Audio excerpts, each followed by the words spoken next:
Alcara Water Solution for hot water problems. Contact 9399906356. బాగా ఉద్యమం టైంలా and ఆ తర్వాత కూడా మీరు బీఆర్ఎస్ పార్టీతోనే ఉన్నారు కదా, నేను ఇంట్లోనే ఉంటా అని కూడా చెప్పారు. ఏమైంది? ఆయనతోటి మనం కలిసి తెలంగాణ గురించి మనం ఉద్యమిస్తే తెలంగాణ తొందరగా వస్తుందని చెప్పి ఆయనతో జాయిన్ అయిన తర్వాత తెలంగాణ మనుషులు దేనికైనా యాక్సెప్ట్ చేస్తారు, కానీ ఆత్మగౌరవం కోసము ఎప్పుడు కూడా తల వంచరు. టికెట్ రాకపోవడానికి రీజన్ ఏంటి? ఆయన ఏమనుకున్నాడంటే కేసీఆర్ గారు కానీ అది మర్చిపోయి క్యాండిడేట్ చూసి ఓటేస్తలేరని ఒక ఫీలింగ్ ఆయనకు రాబట్టి కుటుంబ పాలన అంటారు సార్. నిజంగా కుటుంబ పాలననే ఉన్నదాడ? చూడండి, మీరు కవిత గారు ఓడిపోతారు, ఓడిపోయినాక ఎమ్మెల్సీ అయింది కదా, మరి నాలాంటి వాళ్ళు ఓడిపోతే మేమెందుకు కాలేదు? మొత్తం అసలు అవినీతిలో కూరుకుపోయినరు, మీ రిపోర్ట్లు నా దగ్గర ఉన్నాయి అని చెప్తూ కూడా మళ్ళీ టికెట్ ఎందుకు ఇచ్చిర్రంటారు? ఈ విధంగా కూడా ఆయన అవుతాడని చెప్పి కూడా ఎవరు ఊహించలేదు. బీఆర్ఎస్ పార్టీ ఎందుకు ఓడిపోయింది సార్? మొదటగా ప్రజలకు లీడర్కు కనెక్షన్ అనేది పోయింది. ఒక ఎమ్మెల్యే ఏమనుకుంటుండు, నేనే సుప్రీం అనుకుంటుండు. ఎందుకంటే కాంగ్రెస్ పార్టీ అధికారంలోకి వచ్చిన తర్వాత బిగ్ లీడర్స్ జాయినింగ్స్ జరుగుతున్నాయి. మాజీలు అనుకోవచ్చు, లేదంటే ఆల్రెడీ ఎమ్మెల్యేలు ఎవరైతే గెలుపొందినరో వాళ్ళు కూడా కాంగ్రెస్ పార్టీకి టచ్ ఉన్నారు. ఇట్లాంటి వార్తలు చూస్తూనే ఉన్నాం. కొంతమంది జాయిన్ కూడా అయ్యారు. అయితే ఈరోజు మన special guest senior most leader, ఎప్పటి నుంచో నాగార్జున సాగర్ అనగానే సారే గుర్తొస్తాడు. యాక్చువల్లీ గతంలో కూడా నేను ఇంటర్వ్యూ చేసిన వెరీ కూలెస్ట్ అండ్ నిజంగానే పాపం రాజకీయాలు అసలు తెలియని మనిషి అంటే కంచర్ల చంద్రశేఖర్ రెడ్డి గారు. ఒక్కసారి మాట్లాడే ప్రయత్నం చేద్దాం. సార్ కూడా మొన్ననే కాంగ్రెస్లో జాయిన్ అయినరు. ఒక్కసారి పలకరించడానికి నేను కూడా సార్ దగ్గరకు వచ్చిన. సార్ నమస్తే. నమస్తే అండి. ఎట్లున్నారు సార్? బాగున్నారా? చాలా బాగుంటాం. Yes sir. సార్ ఇప్పుడు ఏది ఏమో అంటారు కదా, బురదల నుంచి బయటకు వచ్చినట్టు అనిపిస్తుందా, లేకపోతే నిజంగానే అంటే గతంలో మీరు కాంగ్రెస్ పార్టీయే మళ్ళా మీ హోమ్ కి వచ్చిన ఫీలింగ్ ఉందా? డెఫినెట్లీ. నా తిరిగి గర్ వాపసి అని చెప్పి అంటా ఉన్నారు కదా కాంగ్రెస్లో, అదేవిధంగా నేను అంతకుముందు నా గతము కాంగ్రెస్ పాలిటిక్స్ అనేది కాంగ్రెస్ తోటి మొదలైంది. మళ్ళీ నేను కాంగ్రెస్లోకి వచ్చాను కాబట్టి ఐఎమ్ ఫీల్ వెరీ హ్యాపీ. నాకు కంఫర్ట్గా కూడా ఉన్నది నిజంగా చెప్పాలంటే. అచ్చా సార్, ఎందుకు సార్ ఇంత పెద్ద డిసిషన్ తీసుకున్నారు? మరి బాగా ఉద్యమం టైంలా అండ్ ఆ తర్వాత కూడా మీరు బీఆర్ఎస్ పార్టీతోనే ఉన్నారు కదా, మీరు సంవత్సరం వరకు కూడా మీరు అందులోనే ఉంటుంది, నేను ఇంట్లోనే ఉంటా అని కూడా చెప్పారు. ఏమైంది? చూడరి, నేను తెలంగాణ అనేది సాధించే దాంట్లో మేమందరం కూడా ఒక పాత్రధారులం. తెలంగాణకు ఏదైతే కేసీఆర్ గారు తెలంగాణ ఉద్యమాన్ని స్టార్ట్ చేసినప్పుడు నేను అప్పుడు కాంగ్రెస్లో ఉండి, కాంగ్రెస్లో కూడా తెలంగాణ వాదులం అందరం కూడా తెలంగాణ కావాలి, మా హైకమాండ్కు ఎల్లప్పుడు పోయి మేము అడిగేటోళ్ళం. ఈవెన్ సోనియా గాంధీ కూడా అప్పుడు మేము అడిగినాము. నాకు బాగా చెప్తుకుంది రియల్గా సోనియా గాంధీ గారు, నేను మిగతా కాంగ్రెస్ సీనియర్ ఒక నలుగురు ఆ రోజు నాకు చెప్తుకుంది, నలుగురం కలిసిపోతే ఆమె కూర్చోబెట్టుకొని 24 అక్బర్ రోడ్లో మాకు టీ ఆఫర్ చేసి తెలంగాణ ఎందుకు అడుగుతుందని చెప్పి ఆమె ఒక 20 మినిట్స్ మాతోటి ఇంటరాక్ట్ అయింది. సో అప్పటి నుంచి కూడా మేము తెలంగాణ కావాలని మేము కాంగ్రెస్లో ఎప్పుడు కూడా మేము అడిగేటోళ్ళం. సో దాన్ని దృష్టిలో పెట్టుకునే టీఆర్ఎస్ అంటే మన కేసీఆర్ గారు తెలంగాణ కోసం పోరాడుతుండు కదా, ఆయనతోటి మనం కలిసి తెలంగాణ గురించి మనం ఉద్యమిస్తే తెలంగాణ తొందరగా వస్తుందని చెప్పి ఆయనతో జాయిన్ అయినాం. కానీ జాయిన్ అయిన తర్వాత మీరు చూస్తున్నారు, తెలంగాణ వాదులను బయటపెట్టిండు, వేరే వాళ్ళని తెచ్చుకొని ఆయన ప్రభుత్వాన్ని నడిపిండు. దానివల్లనే చాలా మందికి ఆ పార్టీ అంటే ఆయన యొక్క పోకడలంటే గిట్టకపోవటం జరిగింది. 10 ఏళ్ల పాటు ఆయన అధికారం చూసిరు సార్. అవును. ఎందుకు సార్ మీరు ఇమడలేకపోయారు? ఎందుకు మీరు గట్టిగా అడగలేదా, లేకపోతే అసలు టికెట్ రాకపోవడానికి రీజన్ ఏంటి? మీరు నాగార్జున సాగర్ టికెట్ అడిగాను. ఎందుకు రాలే? నాగార్జున సాగర్ టికెట్ అడిగాను. నేను నిజంగా చెప్పాలంటే ఆయన సర్వేలు అంటే పార్టీ చేసే సర్వేలో లేకుంటే పార్టీ నాయకులు అందరు కూడా కలిసిపోయి చెప్పారు. ఆయన ఏమనుకున్నాడంటే కేసీఆర్ గారు, నా పేరు చూసి నన్ను చూసి ఓట్లు ఇస్తుంటుండు. కరెక్టే, తెలంగాణ వచ్చినప్పుడు తెలంగాణ తెచ్చినాడని కొంత ఆయన వైపు పబ్లిక్ చూశారు. కానీ దాని తర్వాత ఎప్పటికీ అదే దాని మీద గెలవాలంటే కష్టం కదా. మాలాంటి నాయకులు అందరం ఆయన వెనక ఉంటేనే తెలంగాణ వచ్చింది, అందరూ ఆయన వెనక ఉంటేనే ప్రభుత్వం వచ్చింది. ఆయన అందరూ ప్రజలు వెనక ఉండటం వల్లే ఎమ్మెల్యేలు గెలిచిండ్రు. కానీ అది మర్చిపోయిండు. మర్చిపోయి నేనే అందరు అనేది ఉట్టిగా నిమిత్త మాత్రులు, నన్ను చూసే ఓట్లేస్తారు, మనిషిని చూసి వేరే క్యాండిడేట్ చూసి ఓటేస్తలేరని ఒక ఫీలింగ్ ఆయనకు రాబట్టి ఎవరున్నా ఓకే, కొత్త ఆయన ఎందుకు అనే ఉద్దేశంతో ఆయన ఎవరు అక్కర్లేదు, నేను మిగతా వాళ్ళు ఎవరైనా షాడోస్ అని అనుకున్నాడు. కాబట్టి వేరే కొత్త వాళ్ళ వైపు ఆయన చూడలేదు. చూడనందుకు ఏం జరిగింది అనేది మీరు చూస్తున్నారు. అదేనా సార్ గట్టి దెబ్బ కొట్టింది? అదేనా? మొత్తం ఒక 40 మంది మొత్తం అసలు అవినీతిలో కూరుకుపోయినరు, మీ రిపోర్ట్లు నా దగ్గర ఉన్నాయి అని చెప్తూ కూడా మళ్ళీ టికెట్ ఎందుకు ఇచ్చారంటారు? చూడండి, ఒక పార్టీ ప్రెసిడెంట్, ప్రభుత్వముకు నడిపే చీఫ్ మినిస్టర్, వారే యాక్సెప్ట్ చేసిండంటే తనకు ఇన్ఫర్మేషన్ వస్తేనే కదా. వచ్చినాక కూడా అలాంటి అవినీతి పరులు ఉన్నారు ఎమ్మెల్యేలు అన్నప్పుడు ఆయన ఇమీడియట్గా ఆలోచన చేయాలా. ఆ విషయం ఆయన దగ్గర చేరిందంటే ఎంత అవినీతి 10% 15% ఉంటే ఆ విషయం అక్కడ దాకా చేరదు. 15% ఉంటే పబ్లిక్ కూడా పట్టించుకోరు, ఆ విధంగా ఉన్నది. అది 50% దాటితేనే పబ్లిక్ పట్టించుకుంటారు.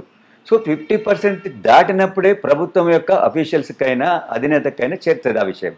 చేరినాక కూడా ఆయన చేయలేదంటే మరి అది మీరు కాన్ఫిడెన్స్ అంటే నేను తెలంగాణ తెచ్చిన మాటికి ఏంటి పులి నోట్లో తలబెట్టి తెలంగాణ తెచ్చిన అని అదొకటి ఆయన మనసులో. నేను లేకుంటే తెలంగాణ అనేది ఎందుకు వచ్చిందో మనకు తెలుసు. ఒక్కళ్ళు చేస్తే రాలేదు, వందలాది మంది బలి అయితే తెలంగాణ వచ్చింది. ఎవరిని కూడా ఏ రోజు కూడా ఒకనాడు ఈ కుటుంబంలో ఒక విద్యార్థి తెలంగాణ కోసం బలి అయ్యిండు, ఈ కుటుంబం ఎట్లా ఉంది, వాళ్ళ స్థితిగతులు ఏంది, ఏ రోజు ఆయన పట్టించుకోలేదు. ఎలక్షన్ వచ్చినప్పుడు తెలంగాణ, ఎలక్షన్ గెలిచిన తెల్లారి ఏ వాదం లేదు. సో అది ఆయన, అది దానివల్లనే ఆ యొక్క దాన్ని ఏమంటారు ఆయన మనసులో అంటే ఒక దాన్ని ఏమనాలో మరి. తెలంగాణ రానప్పుడేమో తెలంగాణ కోసం ఎవరో బలిపై నేను చనిపోయేదానికి రెడీగా ఉన్నా, ఫాస్టింగ్ చేసిన, పులి నోట్లో తలబెట్టిన అని అన్నోడు తెలంగాణ వచ్చిన తర్వాత మర్చిపోవడం అనేది నిజంగా ఎవరికి అర్థం కాలేదు. ఈ విధంగా కూడా ఆయన అవుతాడని చెప్పి కూడా ఎవరు ఊహించలేదు. దానివల్ల ఇది జరిగిందని నేను అనుకుంటాను. సార్ బీఆర్ఎస్ పార్టీ ఎందుకు ఓడిపోయింది సార్? నిజంగానే మీకు ముందే తెలుసా ఓడిపోతుంది ఈసారి అని అనుకున్నారా సార్? మీరు అడిగారు కదా, అంటే నేను చెప్తున్నాను, మీరు తర్వాత కూడా తెలుసుకోవచ్చు. ఈ విషయం నేను చెప్పాను, నేను ఎవరికి చెప్పాలను సరే, హైయెస్ట్ ఆయన కాకుండా నెక్స్ట్ ఆయనకు నేను చెప్పాను. ఎవరు మీ అందరు తెలుసు కదా. చెప్పాను, ఏమని చెప్పాను, చాలా కష్టం ఉంది విలేజ్లలో చాలా కష్టం ఉంది. మొదటగా ప్రజలకు లీడర్కు కనెక్షన్ అనేది పోయింది. ప్లస్ ఒక ఎమ్మెల్యే ఏమనుకుంటుండు, నేనే సుప్రీం అనుకుంటుండు. ఎందుకంటే మీ దగ్గరికి ఎమ్మెల్యేని దాటి మీ దగ్గరికి వచ్చే ఒక ఏదైనా ఒక కమ్యూనికేషన్ చేసేదానికి ఎలాంటి ఇక్కడ మెకానిజం లేదు. సో ఆ మెకానిజం లేనప్పుడు కొందరు లీడర్స్ ఉంటారు, నేను కూడా ఉన్నా. నేను అక్కడ నేను పోయినప్పుడు కొన్ని వాళ్ళ కష్టాలు వాళ్ళ బాధలు చెప్తారు. నేను ఎక్కడ రిప్రజెంట్ చేయాలా? ఎమ్మెల్యే చేయాలి. ఎమ్మెల్యే నిన్నప్పుడు ఎక్కడ చేయాలి? మినిస్టర్ చేయాలి. మినిస్టర్ నిన్నప్పుడు అధినేతకి చేయాలి కదా. అధినేతకు పోయే దారే లేదు, ఏ దారి లేదా. దారి లేనప్పుడు నాయకులు మెల్లమెల్లగా వాళ్ళు స్తబ్దతగా ఉండడం జరిగింది. స్తబ్దత ఉన్నప్పుడు, లీడర్షిప్ లేనప్పుడు, ప్రజలకు పార్టీకి కనెక్షన్ లేనప్పుడు గెలుపు అనేది రాదు. అదే జరిగింది. మీరు కేసీఆర్ ని డైరెక్ట్ చూసింది ఎప్పుడు అన్నది గుర్తుందా సార్? ఎన్ని ఏళ్ల క్రితం చూసి ఉంటారు? నేను ఓడిపోయిన ఆ సంవత్సరం వల్ల కొన్ని కార్యక్రమాలు చేశాను.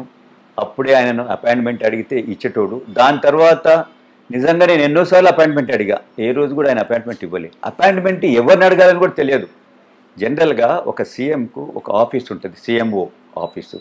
అక్కడ ప్రిన్సిపల్ సెక్రటరీ అని, లేకుంటే పిఏ అని, పిఎస్ అని, అపాయింట్మెంట్స్కి ఒక సెక్రటరీ అట్లా ఉంటారు. వాళ్ళు ఏం చేస్తారు, రెగ్యులర్ అడిగే లీడరు దేనికి అడుగుతున్నాడు, ఎందుకు మీరు రావాలనుకుంటూ కలవాలనుకుంటుండ్రు, ఆ విధంగా చూసి దాని యొక్క విషయాన్ని పట్టి అంటే ఇది రియల్గా రిప్రజెంట్ చేయవలసినదా, కాబట్టి నేను రమ్మద్దాం మాట్లాడదాం అనేది ఉంటుంది. ఒకవేళ వచ్చినప్పుడు అది నిజమైందైతే వాళ్ళు పనిచేస్తారు. మాటి మాటికి ఒక ఆయన పైరవేలకు వస్తున్నాడు, అలాంటి ఆయనకి అపాయింట్మెంట్ ఇవ్వడు. కానీ ఈయన దగ్గర ఎవరికి లేదు, మంచోనికి లేదు, చెడ్డోనికి లేదు, అపాయింట్మెంట్ అనేది లేదు. ఎవరితోటి మాట్లాడేదో, ప్రభుత్వం ఎట్లా నడిపేదో ఆ దేవునికే తెలవాలి. కాబట్టి ఈ విధంగా ప్రజలకు నాయకునికి కనెక్షన్ లేదు, ఎమ్మెల్యేకు కనెక్షన్ లేదు. ఎమ్మెల్యే ఏం చెప్తే అదే ఇంటుండో లేమో తెలియదు. ఎమ్మెల్యేలు కూడా ఎప్పుడు కలిసేదో ఎవరికి తెలియదు. కాబట్టి ఈ యొక్క ఎవరికి సంబంధం లేకపోబట్టి ఈ యొక్క పార్టీకి ప్రజలు దూరమైనరు, ప్రభుత్వం పోయింది. సార్, సంక్షేమ పథకాలు గంత గ్రౌండ్ లెవెల్లో అందినా కూడా ఎందుకు సార్ రూరల్లో వేయలేదు? బీఆర్ఎస్ పార్టీని గంత ఘోరంగా ఎట్లా ఓడించారో అర్థమే కాలేదు సార్ అసలు. అదే ఎవరు ఒక్కొక్క కాన్స్టిట్యున్సీలో 50,000 60,000 ఇంత పోతుంటే 100% కింద ఉన్న నాయకులు అందరికీ తెలుసు ప్రజలు దూరం పోతుండని. కానీ అందరూ ఏమనుకుంటారు, సీఎం గారు కలుస్తలేరు, కేసీఆర్ గారు ఎవరిని కలుస్తలేడు, కలవకుండా ఉన్నప్పుడు మాదేం పోయింది, ఈయన ఓడిపోతేనే ఒకసారి పోతేనే ఏదైనా వస్తుంది, నెక్స్ట్ టైం కలుస్తాడు అని ఒక ఫీలింగ్ కూడా వచ్చేసింది. చాలా మంది ఆ విధంగా అనుకున్నారు. ఒకసారి పోవాలా, లాభం లేదు. ఎందుకంటే కలిసేదానికి ఎవరు లేరు. ఆయన దగ్గర ఉన్నోళ్ళు ఎవరు, ఒక పోటీ ఏర్పడ్డది. ఒక ఆయన ఉన్న ఎంపీ ఉంటాడు అక్కడ అపాయింట్మెంట్స్ కోసం. ఎక్కడైనా సీఎం దగ్గర ఎంపీ అపాయింట్మెంట్ చేస్తారంటే చేయరు. ఒక అఫీషియల్ ఉండాలి. అఫీషియల్ ఉన్నప్పుడు అందరినీ చూస్తాడు. అఫీషియల్కు తెలుస్తుంది ఏ లీడర్ ఎలాంటోడు, ఎక్కడి నుంచి వస్తున్నాడు, దేని గురించి వస్తున్నాడు, ఆ ఇష్యూ యొక్క డెప్త్ ఎంత, ఇష్యూ రియల్గా ప్రజలకు సంబంధించిందా, ఆ ఇష్యూ నిజంగా ప్రభుత్వం సాల్వ్ చేయాలా అనేది చూసి అఫీషియల్ చేస్తాడు. కానీ సొంతం ఇంటి మనిషి ఏం చేస్తాడు, ఈ లీడర్ దగ్గర ఏముంది, ఈయన ఏం తెస్తున్నాడు, ఈయన రావడం వల్ల మాకేమన్నా లాభమా అనేది చూస్తాడు. మాకు లాభం లేదు కాబట్టి ఇలాంటి వాళ్ళతో లాభం లేదు, ప్రభుత్వం మాదే, మా సార్ను చూసి ఓట్లేస్తారు, మా ప్రభుత్వం వస్తుంది అనే దానితో ఆ అధినేతకు కమ్యూనికేషన్ లేకుండా అయిపోయింది. ప్రజలు దూరమైనరు, ప్రభుత్వం పోయింది. కుటుంబ పాలన అంటారు సార్, నిజంగా కుటుంబ పాలననే ఉన్నదాడా? అంటే సరే, వాళ్ళ కుటుంబ పాలన అంటే చూడండి, మీరు కవిత గారు ఓడిపోతారు, ఓడిపోయినాక ఎమ్మెల్సీ అయింది కదా, మరి నాలాంటి వాళ్ళు ఓడిపోతే మేమెందుకు కాలేదు? ఆమె తెలంగాణకు కాంట్రిబ్యూట్ చేసింది, మేము కూడా చేసినాం కదా. కేసీఆర్గా తెలుస్తుంది మేమేం కాంట్రిబ్యూట్ చేసినాము. ఎవరైనా అడిగితే చెప్తాము, నువ్వేం చేసినావా అని అడగొచ్చు. నేను ఏం చేసినా చెప్పేదని నేను రెడీ ఉన్నా. అలాంటిది నీ దగ్గర ఒక ఎంపీ ఓడిపోతాడు ఒక దగ్గర, ఆయనకి ఇమీడియట్గా నువ్వేదో ఇస్తావు. ఎందుకు ఇస్తావు? మీ ఇంటి మనిషి చేపట్టి. మీ ఇంటి మనిషి కూడా ఇవ్వండి, వద్దంటలేము. కానీ నిజంగా పార్టీకి పనిచేసేటోళ్ళు, హానెస్ట్గా పనిచేసేటోళ్ళు, వాళ్ళ వల్ల కొద్దిగా కాంట్రిబ్యూషన్ ఉంది, అంతకుముందు ఉంది, ఇప్పుడు కూడా ఉంటుంది అనేది చూసుకొని ఆయన చేయాలి. అంతేగాని మూర్ఖంగా లేదు, ఒకసారి ఓడిపోతే ఈయన పనికిరాడు అట్లంటే ప్రతి ఒక్కరు ఓడిపోయిన వాళ్ళే, అంతే కదా. కేసీఆర్ కూడా మొదటిసారి ఓడిపోయిండు. ఎన్టీఆర్ అంత పెద్ద నాయకుడు ఉన్నప్పుడే ఆయన ఓడిపోయిండు, అది కూడా ఆయన ఓన్ కాన్స్టిట్యున్సీ. కాబట్టి నాలాంటోడు కొత్త కాన్స్టిట్యున్సీ, నా డిస్టిక్ కానీ డిస్టిక్ ఓడిపోవడం అనేది తప్పేం లేదు. ఓడిపోయినా తర్వాత నువ్వు తెలుసుకోవాలి ఈ క్యాండిడేటు ఎలా ప్రజలతో ఉన్నాడు, రియల్గా ఎందుకు ఓడిపోయిండు, ప్రజలు ఈయన తిరస్కరించిందా, లేకుంటే కొత్తవాడ, లేకుంటే అక్కడున్న పరిస్థితుల వల్ల ఓడిపోయిందా, తర్వాత ఏమైనా ఇంప్రూవ్ చేసుకున్నాడా, ప్రజలతోటి కలిసిండా అనేది చూసుకోవాలా. నువ్వు అది చూసుకోకుండా కొత్తోడు ఎవరు వస్తే ఆయనకి ఇచ్చుకుంటే ఏం లాభం? ఇచ్చినావు, ఫస్ట్ టైం ఇచ్చినావు, మరి సెకండ్ టైం ఫస్ట్ టైం ఇచ్చిన ఆయన ఎక్కడ ర్యాంక్ వచ్చిండో తెలుసు, ఆయన గుడ్డులో మెల్లగా గెలిచిండు, నెక్స్ట్ టైం ఇవ్వాలి కదా. అసలు నెక్స్ట్ టైం కూడా ఇవ్వలేను ఎందుకు ఇవ్వలేనని చెప్పాలి కదా. నేను ఇవ్వలేకపోతున్నా భయ్, నీలో ఈ తప్పులు ఉన్నాయి, నీవు చేస్తే ఈ విధంగా గెలవవు, నీ దగ్గర డబ్బులు నువ్వు ఎక్కువ ఖర్చు పెట్టవు, లేకుంటే నువ్వు పెడతావు కానీ నీకు ఇది నీ ప్రజలలో నీకు మంచి పేరు లేదు, ఏదో ఒకటి చెప్పాలా. ఏది చెప్పకుండా నువ్వు టికెట్ ఇచ్చేటప్పుడేమో పిలిచి ఇస్తావు, తర్వాత ఏం చెప్పలేదంటే మనుషులను చులకన చేసినట్టు. అది మనుషులు, తెలంగాణ మనుషులు దేనికైనా యాక్సెప్ట్ చేస్తారు, కానీ ఆత్మగౌరవం కోసము ఎప్పుడు కూడా తల వంచరు. సార్, మీ లెక్క ఆత్మగౌరవం పోగొట్టుకున్న వాళ్ళు ఎంతమంది ఉంటుంటారు బీఆర్ఎస్ పార్టీలో? ఎంతో మంది ఉండబట్టే ఈ పరిస్థితి దాపరించింది కదా. ఎంతో మంది ఉన్నారు, చాలా మంది. సరే, నాలాంటోడు నాకు పార్టీ పదవి ఉన్నా లేకున్నా నాకు పెద్ద డిఫరెంట్ ఏం లేదు. I'm known person everywhere. తెలంగాణలో ఏ జిల్లాకు పోయినా కూడా నేను ఒక దగ్గర నిలబడితే ఒక 10 మంది నన్ను గుర్తుపట్టి ఏమి చంద్రశేఖర్ రెడ్డి గారు ఎందుకు వచ్చినా అని అడుగుతారు. బట్ ఇదేంటంటే ఎవరైతే రియల్గా ఉంటారు, పాలిటిక్స్ అంటే ఏంది, అట్లీస్ట్ 1/3 మంచోళ్ళు ఉంటేనే పాలిటిక్స్ జరుగుతూ ఉంటుంది. రాజకీయాలలో అందరు డబ్బులు ఉంటే జరగదు కదా. డబ్బులలోనే అభిప్రాయం ఏముంటుంది, డబ్బులు ఏ విధంగా సంపాయాలనేది అనుకుంటుంది. రియల్గా ప్రజలతో ఉన్నాయని అభిప్రాయం ఏముంటుంది, ప్రజల కష్టం ఏముందని తెలుస్తుంది. సో అందరు మిక్స్డ్ ఉండాలి. డబ్బులు ఉన్నాయన ఓకే, ఆయన వల్ల కొంత బెనిఫిట్ ఉంటుంది. లేనోళ్ళు కూడా, ప్రజలతో ఉన్నోళ్ళు కూడా ఏ విధంగా వాళ్ళ ప్రజల కష్టాలు ఉన్నది, వాళ్ళది ఎట్లా రిప్రజెంట్ చేస్తారు, వాళ్ళ సమస్యలు ఎట్లా తీర్పుతారు. ప్రభుత్వం సమస్యలు తీర్పడానికి అది ప్రభుత్వం ఏర్పడేది. సో అది తెలియని వాళ్ళు లేనప్పుడు ప్రభుత్వం పోతుంది న్యాచురల్గా. వాళ్ళని రిప్రజెంట్ చేసే వాళ్ళు లేనప్పుడు ప్రజలు అరే ఎవరు మాకు ఇంటలేరు పోయి, వీళ్ళందరూ వాళ్ళే చూసుకుంటుండ్రు అని దూరం అవుతారు. అదే జరిగింది. ఎస్ సార్, మొన్న అసెంబ్లీ సమావేశాలు, ఈ రోజు కూడా అసెంబ్లీ సమావేశాలు జరుగుతున్నాయి. ఇంతవరకు అసెంబ్లీకి రాలేదు సార్. మొన్న పెద్ద మీటింగ్ పెట్టిర్రు నల్గొండల, అక్కడికి వెళ్ళి ఏదో చెప్పిండ్రు. ఓ మాటల దాడి అయితే ఈ మధ్య కాలంలో మీరు చూస్తూనే ఉన్నారు సార్. సో ఏమవుతుంది, ఎవరు నమ్మాలా ప్రజలు, మళ్ళా ఒక కన్ఫ్యూజన్ అయితే క్రియేట్ అవుతున్నది. మీకేమనిపించింది సార్?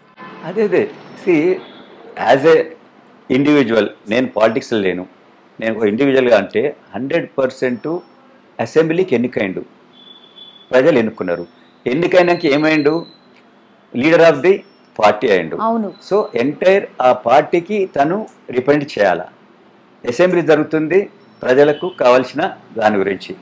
అక్కడ ఏదైతే ప్రొవిజన్స్ ఏంటి, ఎవరికి ఏం పెట్టాలా, ఏ విధంగా అలొకేషన్స్ ఉన్నాయి, పోయినసారి ఏం ఖర్చు పెట్టిండ్రు, ముందు ఏం చేయాలి, ఏది ఇంపార్టెంటు ఏది కాదు, అన్ని మా వర్గాలకు అలొకేషన్ ఉందా లేదా చూడాలి. మరి దానికి రాకుంటే ఇంకెప్పుడు చేస్తాం? బడ్జెట్ అయిపోయినాక మనం చేసేది ఏం లేదు. బడ్జెట్లో ఎడ్యుకేషన్కి ఇంత పెట్టాలనుకున్నాం, 20,000 కోట్లు పెట్టాలి. 10,000 కోట్లు ఉంటే ఎడ్యుకేషన్ నడవదు కదా, టీచర్స్ రిక్రూట్ చేసుకోం కదా. అదేవిధంగా హెల్త్కి పెట్టాలనుకున్నాం, హెల్త్కి బడ్జెట్ లేకుంటే ఏం చేస్తారు, కరోనా వచ్చింది, డబ్బులు లేవు, ఏ విధంగా పోతారు? సో బడ్జెట్ను చూసి దాన్ని ఏ విధంగా మనం చేయాలా, ప్రభుత్వం ఎట్లా చేస్తుంది, మనం సజెషన్స్ ఇద్దామా, తప్పు చేస్తే దాన్ని మళ్ళీ తిరిగి కరెక్ట్ చేద్దామా అనేది ఉండాలి. దానికి రాకుండా ఓన్లీ ఎలక్షన్ కోసం పోయినట్టు. ప్రజలు ఏమంటుంది తెలుసా, నల్గొండకి ఎందుకు పోయిండు, ఇన్ని రోజుల నుంచి కనపడలేదు, ప్రజలకు కనపడాలి, ఒకసారి ఎలక్షన్స్ వస్తున్నాయి, కనపడేదానికే పోయినట్టుంది. కానీ రియల్గా అక్కడున్న ప్రాబ్లం ఏముంది, నాగార్జున సాగర్లో ఏది లేదు, వర్షాలు పడలేదు, సాగర్ నిండలేదు. నాగార్జున సాగర్ నిండకుంటే వాటర్ లేకుంటే వాటర్ ఇవ్వరు, దాంట్లో జరిగేది లేదు. అలొకేషన్ అంటున్నాడు, వాటర్ అలొకేషన్ తక్కువనే, దానికోసం అలొకేషన్ అనేది మన కేసీఆర్ గారు ఉన్నప్పుడే యాక్సెప్ట్ చేసింది అంటున్నారు. ఓకే, అప్పుడేదో బై మిస్టేక్ చేసినావు, మళ్ళీ దాన్ని సరిదిద్దుకుందాం అని అన్నారు. దాని గురించి మీటింగ్ పెట్టాల్సిన అవసరం లేదు. ఎప్పుడు బడ్జెట్ సెషన్ ఉన్నప్పుడు మీటింగ్ పెట్టుకోవచ్చు, కానీ బడ్జెట్ సెషన్ కూడా అటెండ్ చేసి దాని తర్వాత మీటింగ్ పెట్టాలి. అది అందుకని ప్రజలందరూ అనుకుంటున్నారు ఇది ఏదైనా పొలిటికల్ డ్రామా, ఏదో కనిపించాలని వచ్చిండు పోయిండు. సభకు మస్తు మంది వచ్చారు కదా సార్, పొలిటికల్ డ్రామా అంటారు, ఫుల్ అంటే ఫుల్ వచ్చిండ్రు. ఇప్పుడున్న పరిస్థితులు ఎట్లున్నాయి, పొలిటికల్ పైసలు ఇస్తే వస్తున్నారు. ఎలక్షన్స్ అయినప్పుడు ప్రజలందరూ వచ్చిండ్రు, మరి వేయలేదు కదా ఓట్లు. వస్తారు. ఎన్ని జిల్లాలు, నల్గొండ, రంగారెడ్డి, ఖమ్మం, ఇన్ని జిల్లాల నుంచి, హైదరాబాద్ నుంచి కూడా ప్రజలు పోతారు. ఎంతోమంది మన దగ్గర పెద్ద ఎత్తున పాపులేషను, పాపం ఆ రోజు ఏం పని లేదు, పోదాం పోయి ఒక 500 రూపాయలు వస్తుంది అనేది అనుకున్నారు. ప్రజలకు ఏదో పని జరగాలి, వాళ్ళకి ఏదో ఏదో ఈరోజు ఒక పని ఉంది, ఎంతోమంది ఏదో పని కోసం పోతూ ఉంటారు. దానివల్ల ఆ ఇష్యూ మీదనే పోయింది అనేది, ఆ ఇష్యూ మీద ఎంతమంది పోయిండ్రు? రంగారెడ్డి ఉన్న డిస్టిక్లో ఉన్న వాళ్ళందరూ ఆ ఇష్యూ మీద పోయినరా? నేను నల్గొండకి వెళ్ళి ఉన్నా, నాగార్జున సాగర్ గురించి నాకు బాగా తెలుసు. అంతేగాని ఈసారి వర్షం రాలేదు, నీళ్ళు లేవు. అంతేగాని 299 టీఎంసీలు మనకి ఇచ్చిండ్రు, ఎక్కువ కావాలి, 50-50 కావాలి, అక్కడ ఫైట్ చేస్తే ఏం లాభం? అసెంబ్లీ తీర్మానం పెట్టి సెంట్రల్ పోయి వాటర్ కమిషన్ దగ్గర పోయి అక్కడ ఫైట్ చేయాలి. అంతేగాని ఫైట్ చేసేది వదిలిపెట్టి ఎక్కడో మాట్లాడితే ఇదేదో ఇవన్నీ అర్థమవుతున్నాయి సార్ ప్రజలకు. నిజం చెప్పండి సార్, మీరు మాట్లాడుతుర్రా గ్రౌండ్ లెవెల్లో, నిజంగా ఇట్లా ఆలోచిస్తురా సార్? గ్రౌండ్ లెవెల్లో మాట్లాడేదే మేము చెప్తాం. మాకేముంటుంది, ఎలక్షన్స్ వచ్చినప్పుడు మా అధినేత చెప్తాం, కానీ రియల్ గ్రౌండ్ లెవెల్ ఏమనుకుంటుండ్రు, దేని గురించి రిప్రజెంట్ చేయాలనుకుంటుండ్రు, ఏది చాలా మంది అంటా ఉండరు. మేము ఇదే విషయం నేను ఒకసారి ఎలక్షన్స్ అవుతుంటే చెప్పాను, below 35 years voters they are not with TRS అని చెప్పాను నేను ఎలక్షన్ పోతాం కదా, పోయినప్పుడు తెలుస్తుంది, వాళ్ళు మాట్లాడే విధానం తెలుస్తుంది. వాళ్ళు ఏమంటున్నారు, మీరు ఎలక్షన్ రాగానే ఏదో బంద్ అంటారు, ఎలక్షన్ రాగానే మీకు ఇది చేస్తామంటారు. అది కాదు కదా, ఎందుకు ఇస్తున్నాం, ఎంతమందికి దానివల్ల బెనిఫిట్ అవుతుంది అనేది ఆలోచన చేయాలి. ఇవ్వండి 10 లక్షలు కాకుండా 20 లక్షలు ఇవ్వండి, కానీ ఎంతమందికి ఇవ్వగలుగుతాం, మన బడ్జెట్ ఎంత, 20 లక్షలకు ఒకరికి ఇవ్వగానే మిగతా వాళ్ళు ఏమవుతారు, అదే 20 లక్షల వల్ల ఒక 10 మందికి బెనిఫిట్ అవుతుందా, లేకుంటే ఒక స్కీమ్ తీసుకురావడం వల్ల ఒక ప్రాంతానికి బెనిఫిట్ అవుతుందా, ఆ ప్రాంతానికి ఎంప్లాయ్మెంట్ కలిగించే వీలవుతుందా అనేది చూడాలి తప్ప, ఒక మనిషికి ఇచ్చినాం ఆ మనిషి మంచిగా బతికేదానికి లేదా ఇస్తే తప్ప. ఎవరంటారు మంచి, నీ దగ్గర బడ్జెట్ ఎంత చూసుకొని చేయి, నీ అలాగే నీకు వచ్చే రెవెన్యూ ఏంది, నీ ఎక్స్పెండిచర్ ఏంది చూసుకొని చేయాలా. నేను ఒకసారి ఇస్తానంటే మన ఇల్లే ఉంది, మనకు వచ్చే జీతం 1000 రూపాయలు అనుకుందాం, నేను 1500 ఖర్చు పెడతానంటే ఏదో ఒక దానికి మనం డిడక్ట్ చేయాలి కదా. అది ఏది, హెల్తే ఉంది, హెల్త్కి డిడక్ట్ చేసినాము, హెల్త్ డిడక్ట్ చేస్తే అసలు ఏం పని చేయవు, ఇంటనే పడుకుంటారు, మొత్తానికి పోతుంది. సో ఇవన్నీ ఆలోచన చేయాలి. అది ఆలోచన చేయకుండా ఎప్పుడు పొలిటికల్ గురించి మాట్లాడితే ఇదే విధం అవుతుంది. గింత సేవ చేసిర్రు, గింతగానం మీరు సేవా కార్యక్రమాలు పర్సనల్గా కూడా చేసిర్రు, అయినా సరే ఎందుకు మీకు టికెట్ రాలేదు? ఇప్పటికీ కూడా నాకు అదే క్వశ్చన్ ఉంటుంది సార్. ఎవరు టికెట్ రానియకుండా చేసిండ్రు, ఇంట్లో ఎవరు కుట్ర ఉంది? నిజం చెప్పండి సార్, ఇప్పుడైనా నిజం చెప్పు. ఇప్పుడు పార్టీ మారిరు కదా. కుట్ర అనేది కంటే వాళ్ళకి పని చేసేటోళ్ళు వద్దని అనుకుంటారు. నిజంగా ఇదే పని చేసేటోళ్ళు అక్కర్లేదు అంటే అక్కర్లేదు. సి బై నేను ఇస్తే నువ్వు తీసుకొని కూర్చొని ఆ పని ఉండు, అంతేగాని నువ్వేదో పని చేస్తావు, నీకెందుకు వేరే పనులు ఎందుకు చేయాలి? మేము చేసే పనులే మీరు చేయాలి అంతే తప్ప, నీవు కొత్తగా పోయి నువ్వేదో చేయబోతే యు ఆర్ నాట్, నీవెందుకు పాపులర్ అవుతావు, నీవు ప్రజల దగ్గరికి ఎందుకు పోతున్నావు అనేది ఉండొచ్చు. అదర్వైజ్ ఏ రాజకీయ పార్టీకైనా ప్రజలతోటి పనిచేసేవాళ్ళు కావాలనుకుంటారు. కానీ ఇక్కడ అది ఉల్టా ఉంది. ఇక్కడ ఏదుంది, నీవు పని చేయక్కర్లేదు పోయి, తర్వాత ఎవరో వస్తారు, ఒక ఫార్మా కంపెనీ ఆయన వస్తాడు, ఆయన డబ్బులు పెట్టి ఓట్లు వేసుకుంటాడు. ఇంకెవరో వస్తారు, ఒక రియల్ ఎస్టేట్ ఆయన వస్తాడు, ఆయన డబ్బులు పెట్టుకుంటాడు, ఆయన ఓట్లేదు. మా దగ్గర నల్గొండల లాస్ట్ పార్లమెంట్ ఎలక్షన్లో ఎంతోమంది పార్టీలో పనిచేస్తున్నాం, నాకు అక్కర్లేదు. చంద్రశేఖర్ రెడ్డికి ఇవ్వాలని అంటలేను, వేరే ఆయన కూడా ఇవ్వండి, తప్పలేదు. చంద్రశేఖర్ రెడ్డి కంటే ఇంకా ఒకతన్నాడు, ఏదో క్యాస్ట్ అంటున్నాడు, ఏదో ఓకే బై, కానీ నువ్వు కొత్త తీసుకొచ్చిస్తే ఏది ఆయన దగ్గర ఉన్న స్పెషాలిటీ ఏంది, మాకంటే ఆయన దగ్గర ఈ స్పెషాలిటీ ఉంది అంటే ఓకే, ఆయన ప్రజలతో ఈ విధంగా చేస్తున్నాడు, ఎన్నో కార్యక్రమాలు చేస్తున్నాడు, ఈయన వల్ల ఇది సాధించినాము. ఆయన వల్ల ఏమొచ్చింది, ఆయన రియల్ ఎస్టేట్ చేస్తారు, ఆయన దగ్గర డబ్బులు ఉన్నాయి. డబ్బులే ఒక మెయిన్ కాదు కదా. డబ్బులు ఉన్నప్పుడు మరి పార్టీ అనేది అక్కర్లేదు. ఆ రోజు మన వాళ్ళ డబ్బులు ఉన్నారండి, మీరు అందరు కాంటాక్ట్ చేయరు, గెలిచినాక మనం ప్రభుత్వం ఏర్పాటు చేద్దాం అని అనుకోవచ్చు. అది నేను అనుకుంటాను. కాబట్టి ఇక్కడ ఎవరు చేసిండ్రో అనేది కాదు, మౌలికంగా వాళ్ళు చేసే వాళ్ళ ఐడియాలజీలనే తప్పుంది. ఆ తప్పుతోటి తప్ప ఇంకేం లేదు. మీకు 2 ఆప్షన్స్ ఉండే సార్, ఒకటి కాంగ్రెస్ ఉండే, ఒకటేమో బీజేపీ కూడా ఉండే. ఎందుకు కాంగ్రెస్ వైపు ఎందుకు చూసిర్రు, బీజేపీ వైపు ఎందుకు పోలే? అంటే నేను కాంగ్రెస్లో అంతకుముందు ఉన్నా కదా, కాబట్టి న్యాచురల్గా కొద్దిగా ఎఫిలియేషన్ ఎక్కువ ఉంటుంది. కాంగ్రెస్ తెలిసి అట్లా మన ఊరుంది, మనం ఎవరిని సెలెక్ట్ చేసుకుంటాం, ఒక ఊరు పక్క ఊర్లో ఇంకా మెరుగైన సౌకర్యం ఉన్నా కూడా ఒకసారి మన ఊరికే పోతాం, మన ఊరిని బాగు చేద్దాం అనుకుంటాం. అదేవిధంగా ఓకే బై కాంగ్రెస్ అంతకుముందు మనది, నేను ఉన్నాను. సో ఇప్పుడు కొత్త ఏమంటారు, కొత్త లీడర్షిప్ వచ్చింది, కొత్త థింకింగ్ చేస్తున్నారు, ప్రజలతోటి కలిసి పనిచేస్తున్నారు. ఆ సీనియర్లు అప్పుడున్న ఆ సిస్టమ్ పోయింది, ఇప్పుడు ఈ టీఆర్ఎస్ సిస్టమ్ లాగానే లేదు ఇప్పుడు అనేది ఒకటి వచ్చింది. ఓకే, ఇప్పుడు ఎప్పుడైతే రేవంత్ రెడ్డి గారు వచ్చిండ్రో వారు పోవటము, ప్రజలతోటి కలవటము, ఏదైనా నిక్కచ్చిగా మాట్లాడటము, తప్పులు ఏమున్నాయో అవి బయటికి చెప్పటము, రియల్గా అంటే ప్రజలతోటి ఇంటరాక్షన్ అనేది ఎక్కువైంది. ఆయన ఎంబటి ఉన్న టీం కూడా ఆ విధంగా అయింది. సో నేను కూడా నాలాంటి వాళ్ళు కూడా ప్రజలతోటి కలిసి ఉండి పనిచేయాలనుకుంటాము, వాళ్ళతోటి ఒకవేళ గెలిచి రావాలనుకుంటాం. కాబట్టి ఇది మంచిగానే ఉంటుంది, పాతది అని చెప్పి నేను దాన్ని అప్ చేయడం జరిగింది. సార్ మీరు అప్రోచ్ అయినరా, లేకపోతే కాంగ్రెస్ పార్టీ మిమ్మల్ని రమ్మన్నదా? సార్ 2 సైడ్లు ఉండాలి, నాకు కూడా ఇంట్రెస్ట్ ఉండాలి, వాళ్ళు కూడా రమ్మనాలి. నన్ను అంతకుముందు కూడా రమ్మన్నారు, నన్ను ప్రతిసారి రమ్మన్నారు. మీరు అన్న 2 నేషనల్ పార్టీలు కూడా నన్ను 2018లో కూడా రమ్మన్నారు. అప్పుడు కూడా నేను అనుకున్నాను, సరే ఉన్నాము, ఓకే ఫస్ట్ టైము అధినేత కొద్దిగా అంటే ఏమంటారు, ఏదో ప్రభుత్వం ఒత్తిడి వల్ల కొత్తది అనే దానివల్ల ఆలోచన చేయకపోవచ్చు. నెక్స్ట్ టైం మనం ఇప్పుడే రాకుంటే మనం వెంబడి పోవాల్సిన అవసరం లేదు, చూద్దాం ఒక టర్మ్.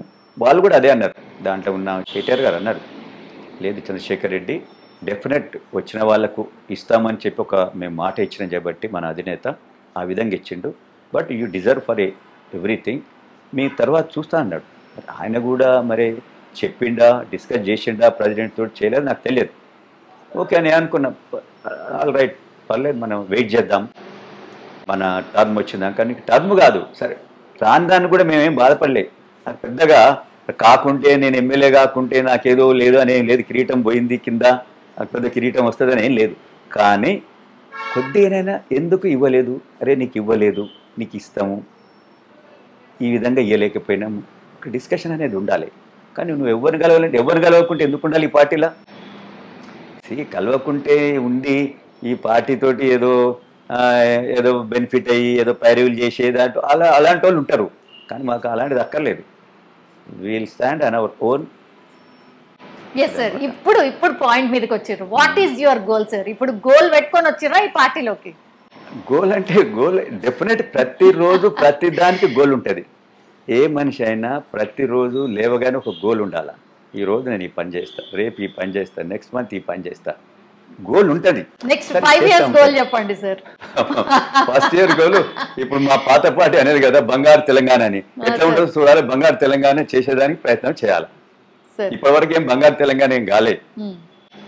రాజకీయ జీవితం అంటే మస్తు ఏళ్ళు అయిపోయింది సార్, మీరు మస్తు త్యాగాలు చేసిర్రు, అయిపోయింది సార్. ఇప్పుడు కాంగ్రెస్ పార్టీ అయినా ఖచ్చితంగా ఒక ప్రామిస్ చేసిన తర్వాతనే ఈ పార్టీలోకి వచ్చిండ్రా, రాలేదా?